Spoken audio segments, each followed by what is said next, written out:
जय हिंद साथियों, स्वागत है आप सभी का आपके अपने YouTube चैनल बिग जोश में। साथियों, उम्मीद करता हूं कि आप सभी स्वस्थ होंगे।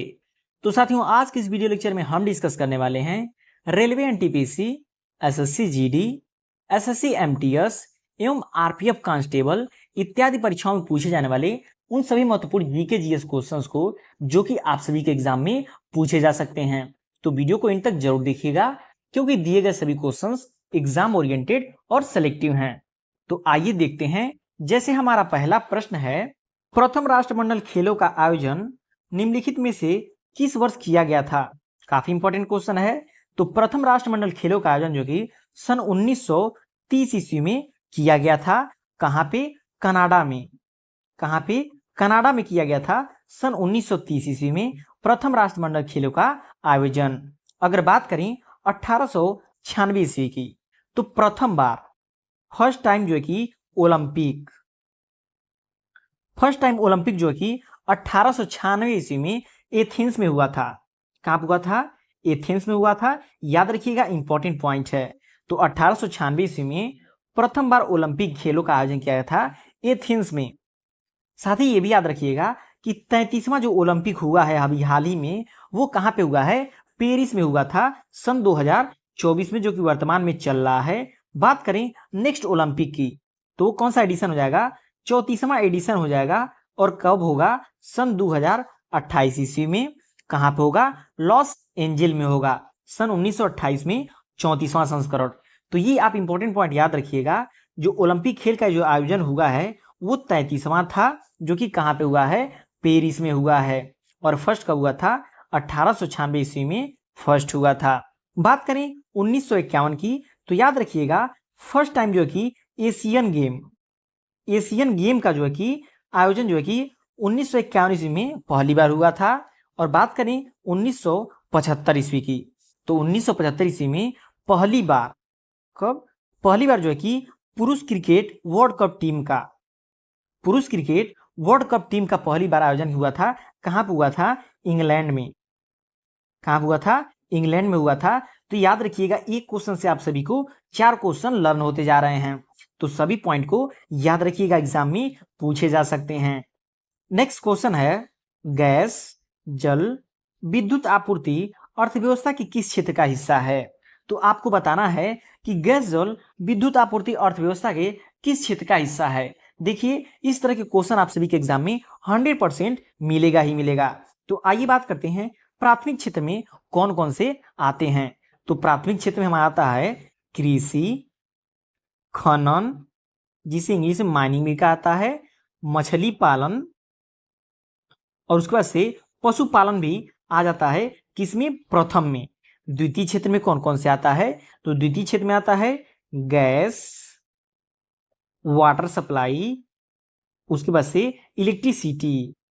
तो कौन कौन सा आता है? गैस, वाटर सप्लाई और इलेक्ट्रिसिटी द्वितीयक में आता है। तृतीयक क्षेत्र की बात करें तो तृतीयक क्षेत्र में आता है कौन कौन सा? परिवहन, स्कूल, हॉस्पिटल। तो कौन कौन से द्वितीय क्षेत्र में आता है? परिवहन, स्कूल, हॉस्पिटल। तो चौथे क्षेत्र की बात करें तो चौथे क्षेत्र में कौन आता है? रिसर्च एंड डेवलपमेंट, जो कि वैज्ञानिकों के द्वारा किया जाता है। तो देखिए, आप इन सभी को याद रखेंगे तो आप सभी के एग्जाम में कोई भी क्वेश्चन पूछेगा तो छूट नहीं सकता है। तो इसमें क्वेश्चन क्या पूछा है? गैस, जल, विद्युत आपूर्ति अर्थव्यवस्था की किस श्रेणी में आता है? तो किस में आता है? तृतीयक में। किसमें? तृतीयक में। तृतीयक में कौन कौन आ जा रहा है? गैस, वाटर सप्लाई और इलेक्ट्रिसिटी। और प्राथमिक में कृषि, खनन, मछली पालन एवं पशुपालन। द्वितीयक में कौन कौन आता है? परिवहन, स्कूल, हॉस्पिटल। चतुर्थ में कौन कौन सा आता है? Research and development. तो इन सभी को आप याद रखेंगे तो आप सभी के एग्जाम में एक क्वेश्चन जरूर पूछा जा सकता है। नेक्स्ट क्वेश्चन है, वैश्विक लैंगिक अंतराल सूचकांक 2024 में कौन से पड़ोसी देश की रैंक भारत से पीछे है? तो देखिए, पड़ोसी देश है और ये चारों जो है कि पड़ोसी देश है, इससे आप क्वेश्चन को एलिमिनेट कर ही नहीं सकते हैं क्योंकि आपका पड़ोसी देश पूछा हुआ है। तो बात करें वैश्विक लैंगिक अंतराल सूचकांक की, जो कि 2024 में जारी हुआ है, जिसमें बांग्लादेश की बात करें तो बांग्लादेश जो कि 99वें स्थान पे रहा है। नेपाल की बात करें तो नेपाल जो है कि 170वें स्थान पे रहा है। पाकिस्तान की बात करें तो पाकिस्तान जो है कि 145वें स्थान पे रहा है। भूटान की बात करें तो भूटान जो है कि 124वें स्थान पे रहा है। और भारत कितना स्थान पे रहा है? तो भारत जो कि हमारा रहा है 129वें स्थान पे। किस पे? 129वें स्थान पे। तो वैश्विक लैंगिक अंतराल सूचकांक 2024 में पड़ोसी देश भारत से पीछे हो जाएगा। कौन सा हो जाएगा? पाकिस्तान हो जाएगा, क्योंकि किस स्थान पे है? 145वें स्थान पे है और भारत का स्थान कितना है? 129 है। तो दोनों को याद रखिएगा। आपसे एग्जाम में क्वेश्चन ऐसे ही पूछ सकता है कि वैश्विक लैंगिक अंतराल सूचकांक 2024 में भारत को कौन सा स्थान प्राप्त हुआ है? तो भारत को 129वां स्थान प्राप्त हुआ है, याद रखिएगा। नेक्स्ट क्वेश्चन है, भारत के वित्त आयोग के पहले अध्यक्ष कौन थे? यहाँ पे पूछा हुआ है भारत के वित्त आयोग के पहले अध्यक्ष, न कि वर्तमान अध्यक्ष। तो पहले अध्यक्ष थे केसी नियोगी। कौन थे? केसी नियोगी। अब बात करें अरविंद पनगड़िया की, तो ये जो है कि वर्तमान में भारत की वित्त आयोग के अध्यक्ष हैं अरविंद पनगड़िया। तो देखिए आपसे दो तरह क्वेश्चन बन सकता है। पहला तो यही कि भारत के वित्त आयोग के पहले अध्यक्ष कौन थे? तो केसी नियोगी। और दूसरा क्वेश्चन ऐसे पूछ सकता है कि भारत के वर्तमान में वित्त आयोग के अध्यक्ष कौन है? तो कौन हो जाते हैं? अरविंद पनगड़िया। नेक्स्ट क्वेश्चन है, 12वीं शताब्दी के भारतीय राजा पृथ्वीराज चौहान के जीवन पर लिखित महाकाव्य पृथ्वीराज रासो की रचना की थी। देखिए पृथ्वीराज रासो एक महाकाव्य है जिसकी रचना किसने की थी? तो जिसकी रचना की थी चंद बरदाई ने। किसने? चंद बरदाई ने। बात करें अश्वघोष की, अश्वघोष किसकी रचना किए थे? तो ये किए थे बुद्ध चरित्र की। बुद्ध चरित्र की रचना किए थे। कौन किया था? अश्वघोष ने। बाणभट्ट की बात करें तो बाणभट्ट की रचना हो जाती है कादंबरी। कादंबरी किसकी रचना होती है? बाणभट्ट की। बात करें भारवी की तो भारवी की रचना कौन होती है? किराता जूनियम। क्या होती है? किराता जूर्नियम। तो किराता जूनियम जो कि भारवी के द्वारा लिखा गया है। तो इन सभी को याद रखिएगा। एग्जाम में देखिए अश्वघोष या फिर बाणभट्ट, चंद बरदाई या फिर भारवी, इन चारों में से आपको एक क्वेश्चन तो 100% मिलेगा ही मिलेगा। तो इन सभी को आप याद रखिएगा। नेक्स्ट क्वेश्चन है, निम्नलिखित में से कौन सी घुड़सवारी प्रतियोगिता नहीं है? तो स्प्रिंट जो है कि घुड़सवारी प्रतियोगिता नहीं है। बाकी अगर बात करें ड्रेसेज की तो ये भी घुड़सवारी प्रतियोगिता है। वॉल्टिंग की बात करें तो ये भी घुड़सवारी प्रतियोगिता है। सो जंपिंग की बात करें तो ये भी जो है कि घुड़सवारी प्रतियोगिता है, याद रखिएगा। नेक्स्ट क्वेश्चन है, संविधान के किस भाग में आपात उपबंध का उल्लेख है? देखिए साथियों, आप सभी का कोई भी एग्जाम हो उससे जो कि पॉलिटी से 2 से 3 क्वेश्चन जरूर पूछा जाता है और ये क्वेश्चन काफी इंपॉर्टेंट होता है। इसको आप डबल स्टार मार्क कर लीजिएगा। तो बात करें संविधान के भाग 18 की। संविधान के भाग 18 में जो कि आपात उपबंध की बात कही गई है। और बात करें भाग 18 की तो भाग 18 में जो कि 352 से लेकर के 360 अनुच्छेद की विवरण दिया गया है। तो याद रखिएगा, आपसे अनुच्छेद भी पूछा जा सकता है। और यहाँ पे 2 पॉइंट और इंपॉर्टेंट नोट कर लीजिएगा। अगर आपसे एग्जाम में क्वेश्चन पूछे भारत में राष्ट्रीय आपात कितनी बार लगाई जा चुकी है? तो भारत में राष्ट्रीय आपात जो कि 3 बार लगाई जा चुकी है। और एक क्वेश्चन और भी पूछता है कि भारत में आज तक कितनी बार जो कि वित्तीय आपात लगा है? तो याद रखिएगा, आज तक भारत में एक भी बार जो कि वित्तीय आपात नहीं लगा है। तो ये दोनों पॉइंट आप याद कर लीजिएगा। बात करें भाग 4 की। भाग 4 जो है कि किससे संबंधित है? डीपीएसपी, नीति निर्देशक के तत्व जिसे कहते हैं। भाग 4 जो कि डीपीएसपी से संबंधित है। अगर बात करें डीपीएसपी जो कि किस देश के संविधान से लिया गया है? तो आयरलैंड के संविधान से लिया गया है। पिछली बार के देखिए पेट के एग्जाम में ये क्वेश्चन पूछा हुआ था कि संविधान का भाग 4 डीपीएसपी किस देश के संविधान से लिया गया है? तो आयरलैंड के संविधान से लिया गया है। जिसके अनुच्छेद की बात करें तो 36 से लेकर 51 तक जो कि डीपीएसपी का उल्लेख है। तो अनुच्छेद भी याद रखिएगा। बात करें भाग 20 की। भाग 20 जो कि किससे संबंधित है? भाग 20 जो कि संबंधित है संविधान संशोधन से, जिसका अनुच्छेद हो जाता है 368।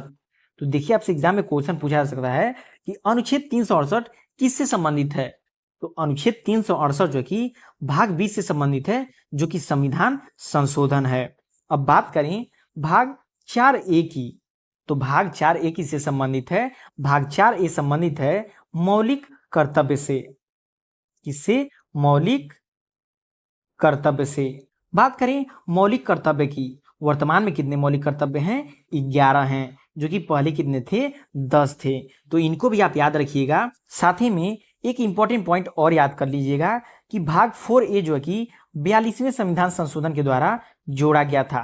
42वें संविधान संशोधन के द्वारा सन 1976 ईस्वी में भाग 4A जो है कि जोड़ा गया था। काफी इंपॉर्टेंट ये सभी पॉइंट होते हैं, सभी को याद रखिएगा। नेक्स्ट क्वेश्चन है, राष्ट्रीय महिला आयोग की स्थापना निम्नलिखित में से किस अधिनियम के तहत की गई थी? तो राष्ट्रीय महिला आयोग की स्थापना जो है कि 1990 के अधिनियम के द्वारा की गई थी। अगर आपसे एग्जाम में सिर्फ क्वेश्चन ये पूछ दे कि राष्ट्रीय महिला आयोग की स्थापना कब हुई थी, तो राष्ट्रीय महिला आयोग की स्थापना कब हुई थी?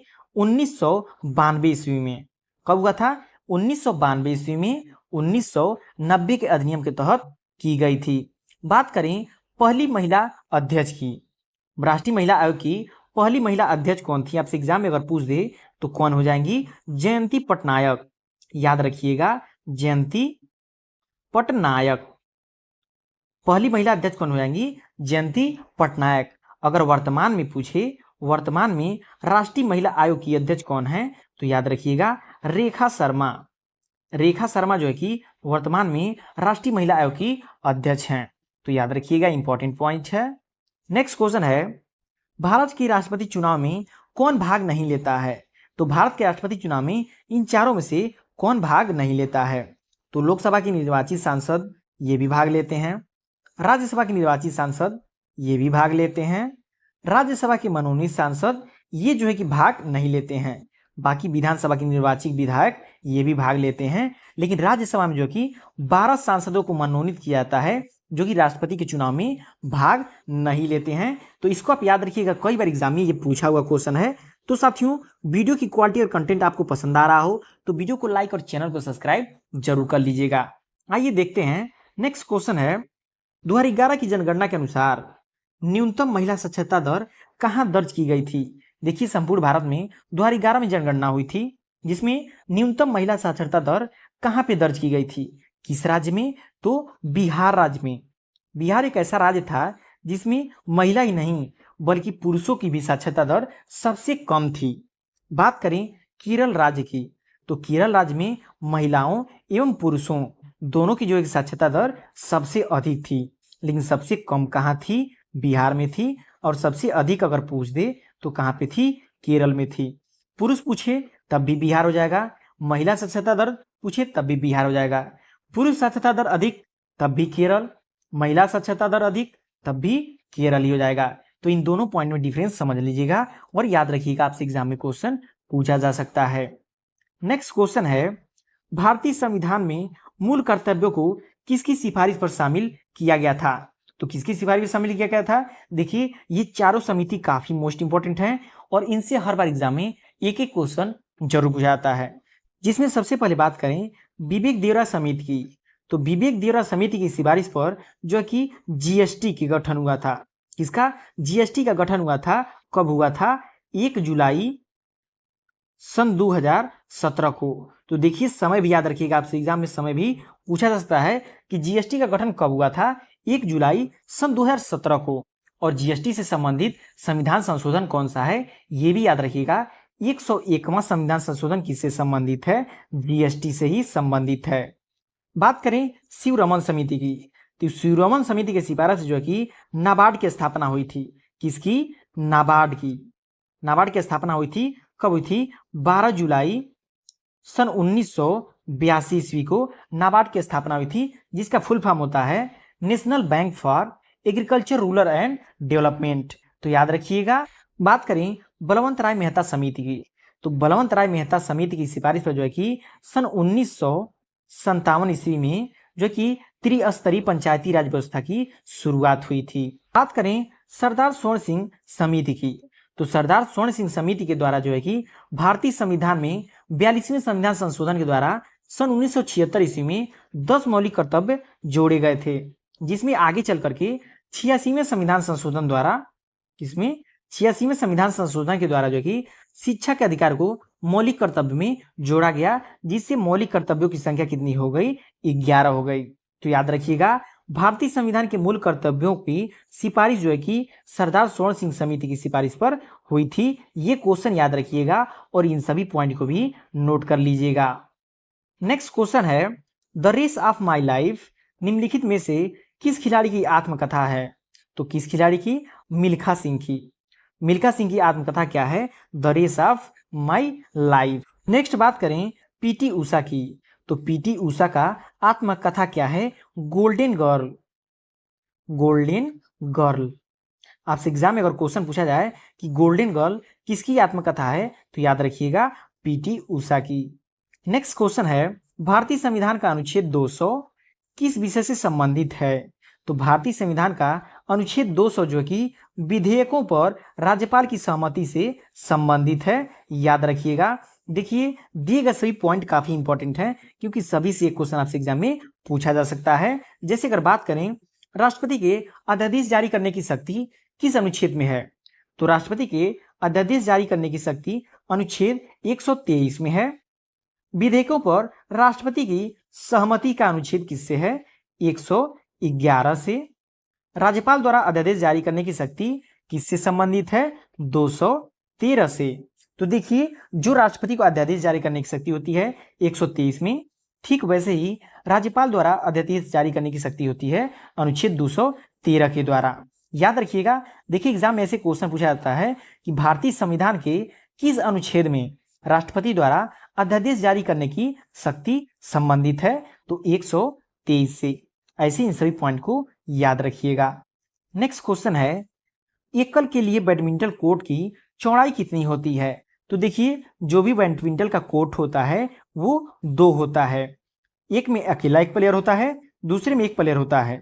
ये पूछा है एकल बैडमिंटन कोर्ट के लिए, सिर्फ ये सिंगल एक की बात किया हुआ है और ये दूसरा आपका हो जाता है।